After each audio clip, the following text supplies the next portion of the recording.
We're learning today about how electric vehicles are really transforming the world. Everything's going to be different. Electric vehicles are going to be the dominant form of vehicles on the road. It's really about seeing transport innovation, but also it's to encourage syndication between investors. We think that investors that play together invest together, and investing together is a good thing.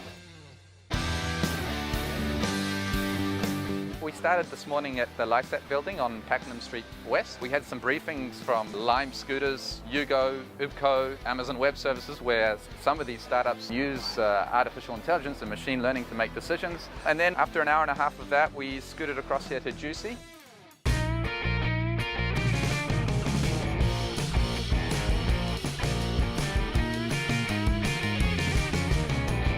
We're at Juicy now. We've heard from Your Drive, and we're hearing from Wɪᴛဃ, a couple of other innovative startups in this space, and we're going to have some pizza here, and we've had a chance to mix and mingle with people who are just fascinated, passionate about this sector.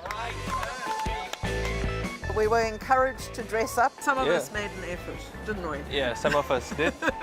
This was the prize for the best dress competition. There were interesting costumes and it was a highly contested competition, and Hataf won. Wow, what an awesome day. 50 angels, we made a lot of new friends. If you want to find out more, come to our website